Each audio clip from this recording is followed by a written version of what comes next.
नमस्कार, मैं हूं जितेंद्र दीक्षित। मुंबई महानगर पालिका चुनाव के पहले महाराष्ट्र की राजनीति में जो सबसे बड़ा घटनाक्रम हुआ वो ये था कि 20 साल से दो भाइयों के बीच जो अदावत चल रही थी वो खत्म हो गई। उद्धव ठाकरे और राज ठाकरे सियासी तौर पर साल 2005 में जुदा हो गए थे, लेकिन अब फिर एक साथ आए हैं, गठबंधन में चुनाव लड़ रहे हैं मुंबई महानगर पालिका का। मेरे साथ इस वक्त मौजूद हैं महाराष्ट्र की सियासत में विपक्ष के सबसे बड़ा चेहरा उद्धव ठाकरे जी, शिवसेना उद्धव बालासाहेब ठाकरे पार्टी के प्रमुख। उद्धव जी, आपका स्वागत है। उद्धव जी, हम इस वक्त मातोश्री में बैठे हैं और हमारे सामने बाला साहब का सिंहासन है। मैंने कई बार उनका इंटरव्यू किया जब वो सिंहासन पर बैठे हुए थे। इसी सिंहासन पर बैठकर वो शिवसेना को संचालित करते थे, महाराष्ट्र की राजनीति को प्रभावित करते थे।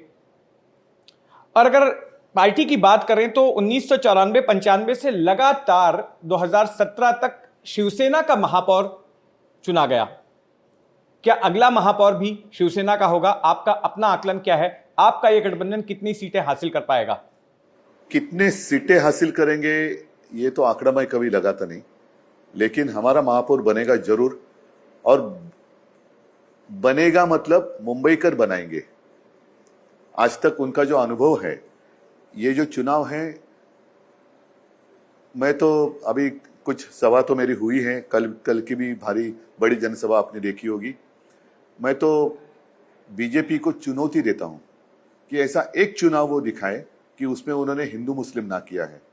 ये तो म्युनिसिपैलिटी का चुनाव है, गटर मीटर वाटर जिसको कहते हैं, तो उसके बीच में ये मजहब की लड़ाई क्यों करते हो, भाषा की लड़ाई क्यों कराते हो? हमने तो मुंबई आज तक संभाली है। ये जैसे मैंने एक बुक बनाया है जिसपे हमने, आज भी आप देखते होंगे कि होर्डिंग्स मराठी में लगाए, होय हे आम्ही केलं। बीजेपी के होर्डिंग पर क्या है? जो हमने से निकल कर गए हैं गद्दार, उनके होर्डिंग पर क्या लगाया है? कोस्टल रोड हमने बनाया। बाकी सारे अन्य बहुत सारी चीजें जो हमने यहाँ दी है वो मुंबई की सेवा के लिए हमने की। फिर ये जो मुंबई मॉडल एक किताब मैंने बनाई है, आपने देखा होगा कि मुंह पे मास्क है, मतलब एक कोरोना का समय। तो कोरोना के समय मुंबई मॉडल जिसकी प्रशंसा पूरे दुनिया में हुई, सुप्रीम कोर्ट ने उसकी सराहना की, न्यूयॉर्क टाइम्स, WHO। तो उस वक्त बीजेपी वाले क्या कर रहे थे? गंगा में तो लाशें बह रही थी, बड़ी शर्मनाक बात थी वो। गुजरात में तो चिताएं जल रही थी। तो उस वक्त हमने जात पात या मजहब या भाषा की बात नहीं की, सबको हमने सेवा देने की कोशिश की। और कोस्टल रोड भी हमने बनाया है, उसके ऊपर कहीं बोर्ड नहीं लगाया कि इसी भाषा के नागरिक यहाँ से जाए। जो पानी आ रहा है घर घर में, तो ये पानी सिर्फ इनके मराठी के घर में, इसके घर में, ऐसे नहीं है, सबको दे रहे। तो स्कूल एजुकेशन की बात करें तो उसकी जो इम्प्रूवमेंट की है, मुंबई महापालिका शायद एकमेव महापालिका ऐसी होगी पूरे देश में जो 8 अलग अलग भाषाओं में जो अपने विद्यार्थी उनको शिक्षा देती है। फिर वर्चुअल क्लासरूम है, ई-टैब है, काफी सारी चीजें, ICSE, CGSE, ये सारे बोर्ड्स उसमें लाए हमने। तो हॉस्पिटल में सुधार किया, बहुत सारे काम किए। उद्धव जी, आपसे जानना चाहेंगे कि पीछे की कहानी क्या है आपके और राज्य के साथ में आने की। एक वक्त तो ऐसा आया था, मैंने यही मातोश्री में आपका इंटरव्यू किया था 2012 में, जब आपसे मैं और बाकी पत्रकारों ने भी ये सवाल किया था कि ये शिवसेना के अस्तित्व की लड़ाई है, शिवसेना का अस्तित्व खतरे में पड़ गया। और उसके पीछे लोग बोल रहे थे कि MNS जिम्मेदार है, MNS की वजह से बहुत नुकसान पहुंचा था आपकी पार्टी को। अब जो आपका सबसे बड़ा प्रतिद्वंदी था एक वक्त में, आज आपके साथ में है, तो इसके पीछे ये सवाल आपने कब पूछा था मुझे? 2012 में। आज कौन सा साल चल रहा है? आज 2026 है। तो अभी मैं आपके सामने बैठा हूँ शिवसेना के रूप में। जी बिल्कुल। तो वही मुझे जानना है कि वही मैं कहता हूँ कि ये अस्तित्व खतरा था, आज वही खतरा नहीं। राजनीति में खतरा ये बात अलग होती है, लेकिन जिस तरीके से भाजपा ने जो नीति अपनाई है वो खतरनाक है।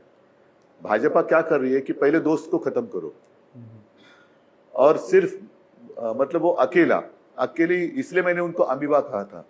अमीबा आप जानते होंगे, एक पेशीय जीव होता है जिसमें एक ही पेशी होती है। वैसे बीजेपी अमीबा है क्योंकि बाकी अन्य सारों को वो मारना चाहते हैं। ये नीति खतरनाक है, देश के लिए खतरनाक है। और आज ना कल तख्ता पलट तो होगा, तो फिर बीजेपी की स्थिति क्या होगी? अच्छा उद्धव जी, मैंने बहुत लंबे समय से आपकी सियासी करियर को देखा है। आप वो शख्स हैं जिन्होंने कि शिवसेना को एक तरह से ट्रांसफॉर्म किया। 2003 में जब आपने कमान संभाली पार्टी की, तो आपने शिवसेना की जो कट्टरपंथी छवि थी उसको बदलने की कोशिश की। आप एक सर्व समावेशक नेता के तौर पर सामने आए।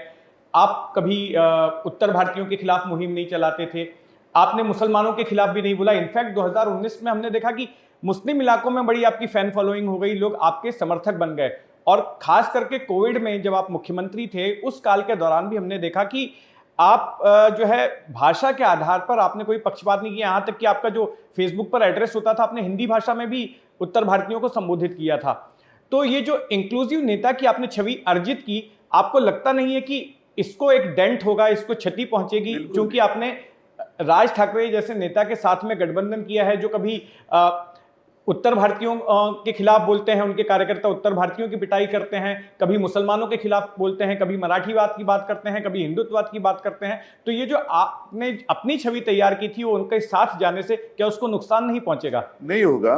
क्यों? इसलिए सारे लोग मुझे जानते हैं। और मुंबई में राज ने भी, जैसे उत्तर प्रदेश में हुआ, उत्तर प्रदेश नहीं, कई उत्तर के राज्य में 2-3 साल पहले एक नौजवान था आर्यन मिश्रा, उसको मतलब भर रास्ते पे उसके ऊपर गोली चलाई गई और उसको मारा गया। क्यों? मॉब लिंचिंग होता है। क्यों? क्योंकि वो सिर्फ बीफ ट्रांसपोर्ट कर रहा है, वो शक था उसके ऊपर, इसलिए उसको मारा गया। वैसी बात तो हमने कभी की नहीं ना। हमारा क्या कहना है, आज भी मैं आपके साथ हिंदी में बात कर रहा हूं, हमने कभी किसी भाषा का विरोध नहीं किया है। लेकिन जिस तरीके से बीजेपी, हम सारे लोग यहाँ जैसे दूध में शक्कर घुल मिलकर अच्छा एक क्या कहते हैं मिल्क शेक भी बना सकते हैं, तो उसमें नमक डाल रही है। शुरुआत किसने की? मुंबई का महापौर कौन होगा? पहली शुरुआत किसने की? क्या जरूरत थी? घाटकोपर की भाषा गुजराती होगी, हिंदी की सख्ती। अरे हम हमारे घर में रह रहे हैं, सारे लोग हमारे साथ अच्छी तरीके से रह रहे हैं, और जब भी कोई आपत्ति आती है तो हमारे शिवसैनिक कभी उसको जात पात मजहब पूछकर मदद नहीं करते। खून देने की बात होती है, रक्तदान, तो भी हम ये नहीं पूछते कि मेरा खून किसको जा रहा है। कोरोना की बात करें तो मैंने मेरा कर्तव्य निभाया। और उस वक्त मैंने कहा ना, कई बार कहा कि गंगा में जो लाशें बह रही थी वो क्या हिंदुओं की थी कि मुसलमानों की थी? बहुत सारे परप्रांतीय मजदूर जो यहाँ आके रोजी रोटी के लिए काम करते हैं, सारे लोग अपने घर जा रहे थे। हम कह रहे थे कि भाई आप यही रहो, हम आपकी सब ये करते हैं, व्यवस्था करते हैं। तो वो लोग चले गए। वहां जाने के बाद उनको अनुभव हुआ कि अरे इससे तो मुंबई अच्छी थी। हम सिर्फ हमारा न्याय मांग रहे हैं। आज मराठी लोगों को घर नकारा जा रहा है। ऐसे एक व्यक्ति मराठी दिखाओ कि अन्य राज्यों में जाके गुंडागर्दी कर रही है। हम जो हमारे साथ घुलमिल कर रहे हैं उनके खिलाफ थे नहीं और रहेंगे भी नहीं। जब शिवसेना स्थापित हुई थी 60 के दशक में और उसके बाद जो चुनाव लड़े, तब भी मराठीवाद की बात कर रही थी शिवसेना, मराठीवाद के मुद्दे पर चुनाव लड़ रही थी। आज 55 सालों के बाद में भी 2026 में भी शिवसेना उसी मुद्दे पर चुनाव लड़ रही है। वो इसलिए लगातार, देखो अगर आप बात करें तो संयुक्त महाराष्ट्र की मुझे याद दिलानी होगी आपको। उस वक्त मुंबई के ऊपर गुजरात भी अपना अधिकार मांग रहा था, और उस समय बहुत सारे मराठी, लाखों मराठी लोग सड़क पर उतर कर आए थे और बहुत बड़ा आंदोलन हुआ। 3-4 साल चला। 100 से भी ज्यादा 107 लोगों ने शहादत दी और उसके बाद मुंबई महाराष्ट्र को मिली। तब से लेके आज तक गुजरात, मतलब पूरा गुजरात नहीं, कुछ गुजरात के लोग हैं, जैसे आज जो ऊपर दिल्ली में 2 बैठे हैं, उनकी नजर मुंबई पर है। मुंबई के ऊपर वो कब्जा करना चाहते हैं। मुंबई पूरी की पूरी अदानी के मुंह में डालना चाहते हैं, इसलिए हम उनके खिलाफ है। हम गुजरातियों के खिलाफ नहीं है। हमारा मुंबई का सारा जितना कारोबार था वो गुजरात लेके गए। मनमोहन सिंह जी ने आर्थिक केंद्र, इकोनॉमिक सेंटर दिया था, वो भी वो गुजरात लेके चले गए। तो हम ऐसे बैठे कैसे रहेंगे? हमारे घर में घुसकर आप हमारे ऊपर अन्याय करेंगे, अत्याचार करेंगे, तो कौन चुप बैठेगा? हमारा जो झगड़ा है सिर्फ उन्हीं लोगों के साथ है। और इसीलिए आपने देखा होगा कि ये जो मुंबई मॉडल में बार बार दिखा रहा हूं, ये जो बाकी सारे जो काम हमने किए, कोस्टल रोड बनाया हमने, किसके लिए बनाया? हॉस्पिटल्स बनाए, एजुकेशन का स्टैंडर्ड ऑफ एजुकेशन हमने अच्छा किया। हर मतलब वहाँ हिंदू जाते हैं, मराठी जाते हैं। हिंदू मतलब अब देवेंद्र फडणवीस हिंदू और मराठी में भेद करने लगे। जब मैं कहता हूं कि मराठी महापौर बनेगा, वो कहते हिंदू बनेगा। इसका मतलब यही है, जो हमारी लड़ाई है इसी मानसिकता के साथ है। तो देवेंद्र फडणवीस मराठी मानुस, उसको वो हिंदू नहीं मानते। लेकिन मराठी भाषी मुसलमान भी तो हैं, कोंकण में कोंकणी मुस्लिम हैं। अभी एक तो मराठी भाषी गुजराती भी बोलने वाले मुसलमान हैं। जिसने मुंबई में उस वक्त गोली चलाई थी, वो मोरारजी देसाई भी तो हिंदू थे। लेकिन ये बात हम हमारे घर में कर रहे हैं ना। और मराठी महापौर आज तक हमने 23 से भी ज्यादा महापौर दिए, उसके बावजूद हमने किसके ऊपर अन्याय किया, ऐसे एक उदाहरण मुझे दिखाओ।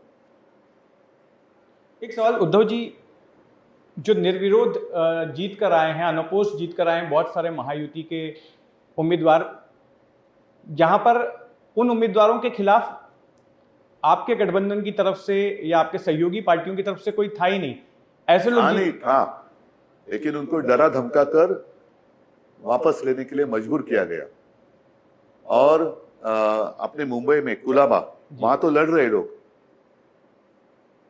वहां लड़ रहे। और वहां एक जो महिला है, उन्होंने शिकायत की है कि राहुल नार्वेकर, उन्होंने डरा धमका कर उनको पीछे लेने के लिए मजबूर करने की कोशिश की। तो क्या ये डेमोक्रेसी है? जी अच्छा, एक सवाल बताइए। एक चर्चा सियासी गलियारों में हो रही है कि राज ठाकरे जी के साथ आपका जो गठबंधन है, ये कितना टिकाऊ रहने वाला है? सियासी गठबंधन, परिवार के तो रिश्ते हैं ही, लेकिन क्योंकि मतलब क्या है सवाल इसलिए, हमारा 25 साल से भाजपा के साथ गठबंधन था, तो उन्होंने तोड़ा था, वो हमने नहीं तोड़ा। जब हम दो भाई साथ में नहीं थे तो आप ही ने 2012 में सवाल पूछा था। आज हम इकट्ठा है, तो आगे की क्यों आपको चिंता हो रही है? क्योंकि सियासी गलियारों में ऐसी चर्चा है कि कहीं बीजेपी की ओर से एमएनएस को विपक्षी खेमे में बतौर ट्रोजन हॉर्स तो नहीं भेजा गया कि कल को चुनाव नतीजे आने के बाद उनको अगर संख्या बल में कमी नजर आती है, तो अगर राज ठाकरे जी के पास ऐसे आंकड़े हैं तो साथ में लेकर वो अपना। तो बीजेपी में जितने सारे कांग्रेसी गए हैं, कांग्रेस युक्त भाजपा बनी है, क्या वो ट्रोजन हॉर्स नहीं हो सकते? कल जब अगर वो मोदी जी के सत्ता को कुछ हो जाएगा तो सारे के सारे बाल निकल जाएंगे, फिर बीजेपी वाले सारे रास्ते पे आएंगे।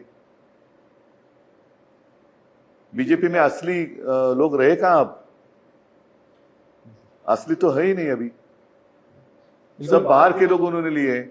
और जब उनका ऊपर का एक पोल हिल जाएगा तो पूरा उनका इमला जो बंगला है वो। उद्धव जी, सवाल तो बहुत सारे हैं, समय हमारे पास सीमित है। एक आखिरी सवाल आपसे पूछना चाहता हूं कि महायुति में तो गठबंधन हो गया, हालांकि उनका भी एक दल जो है घटक दल अलग चुनाव लड़ रहा है, अजीत पवार की पार्टी यहां पर, लेकिन महाविकास आघाड़ी में क्या हो गया कि बात नहीं बन पाई? आप अलग, शरद पवार जी की एनसीपी अलग, कांग्रेस अलग। महाविकास आघाड़ी इस चुनाव के दरमियान मुंबई में नहीं हुई। शरद पवार जी की राष्ट्रवादी हमारे साथ है।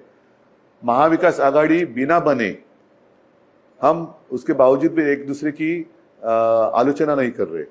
महायुति होने के बावजूद वो एक दूसरे की आलोचना कर रही है।